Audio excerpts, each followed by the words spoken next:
Hey everyone, it's me, Dr. Griff again.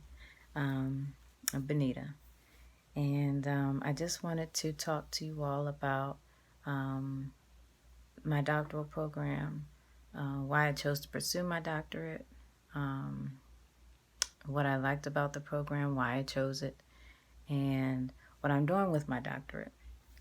It's a question that a lot of people ask. Um, I received my doctorate in the summer of 2008. And I pursued it because that was a bucket list item. It was something that I decided back when I was 5 years old. And I asked my mom, my parents were teachers, and I asked my mom, what's the highest you can go in school? And she said, that would be your PhD. I said, I'm going to get it. And at first, the PhD was what I wanted, and then I started learning as I got older that, of course, there are different types of doctorates. And I thought about an EDD, Doctor of Education. And then as I became a speech language pathologist, I still wanted to pursue my doctorate. I thought about going straight into a doctoral program. I was at Howard University pursuing my master's, and they, of course, have a PhD program. But then I began to research the difference between a PhD and a clinical doctorate.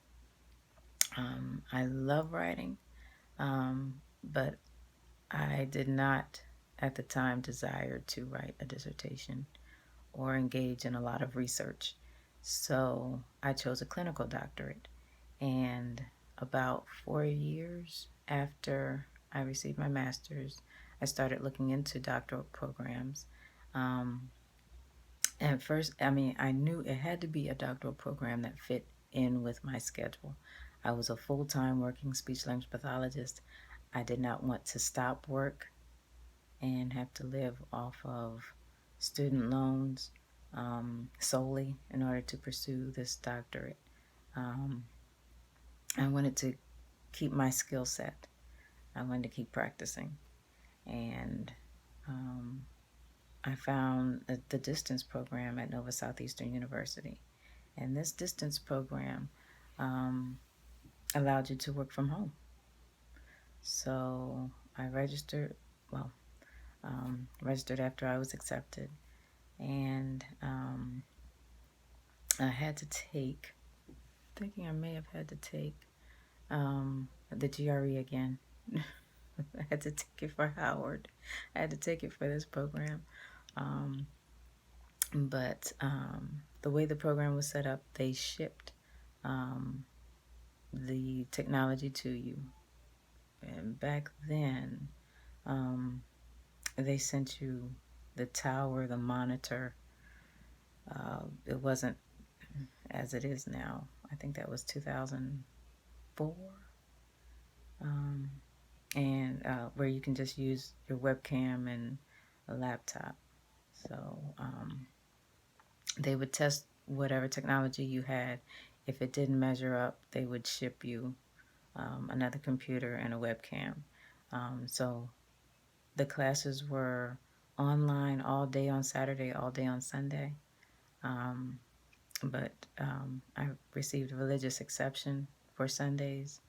And what they would do is they would send you the video for the Sunday classes. You would view it. You would take a test. You would have to write notes on it and submit those to show that you participated in both days of your class. Another component of the program was that you had to fly down to Florida. I live in Maryland, so flying down to Florida for a week-long class as well as orientation. I specifically also chose that program at Nova Southeastern University because the classes offered were not repeats of what I had received on the graduate level. There was a class regarding how to start your business, which is what I wanted to do, and that's what I'm doing now. There was a class regarding counseling as an SLP, our role in counseling, which we use a lot, especially with our clients who stutter. and learning how to deal with a parent's loss of an ideal.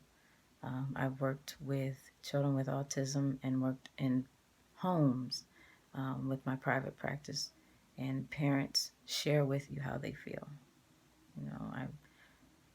They may say that they feel like they've lost hope, they've lost faith,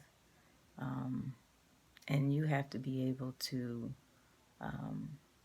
reassure a parent that you are there to do your very best for their child, as well as being open with them. And that counseling class helped with that. Of course, AAC. When I was in the graduate program at Howard, AAC was still new.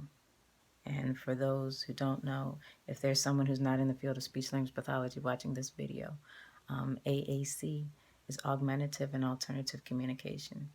And those are methods that are used to assist people who have different ways of communicating. Their verbal speech may not be able to be understood. They may not be verbal. So they may use communication symbols. They may use technology in order to communicate. And that was a big focus of mine, to the point where we had a professor at Howard who did an independent study just on the AAC. And there were several of us students who wanted that AAC course so badly. There were times we would just cram into her office. But the knowledge was what we sought after. And by the time I started the doctoral program, I had worked in schools where children used AAC. And the AAC department at Nova Southeastern University included my dissertation chair, Carol Zangari. And anybody who knows AAC, you know her name and her site. And you probably get her emails. So that was why I chose that program. I moved down to Florida for a year to engage in the doctoral fellowship. I received a doctoral fellowship for a year. That's where you would work at the university. So I was able to be involved in speech-language pathology down there,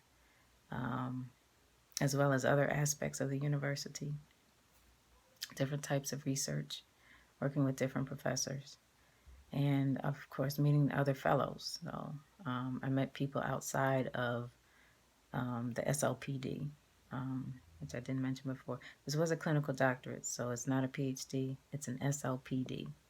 And there was no dissertation requirement when I first was accepted into the program. By the time all of us got down there for orientation, we were all told, now there's a dissertation component. I'm not sure, but I think a couple students left after that. I said, well, this is not going to stop me.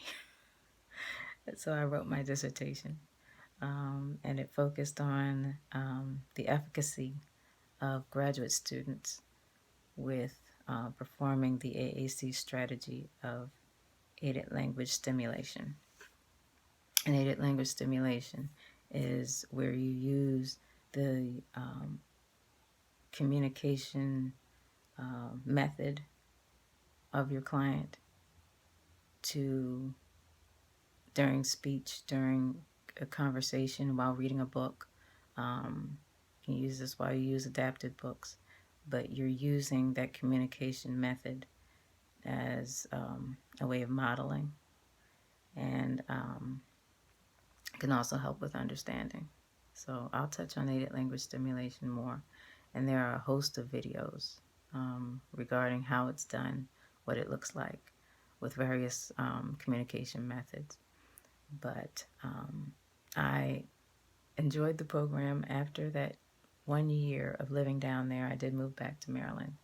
I was in a couple of huge hurricanes down there, and by the grace of God, there wasn't too much damage to personal property. But I moved back to Maryland and continued to work on my dissertation. There were times when I had to take off from work, take a leave of absence for a week or two to complete it. It was done. I got through the IRB,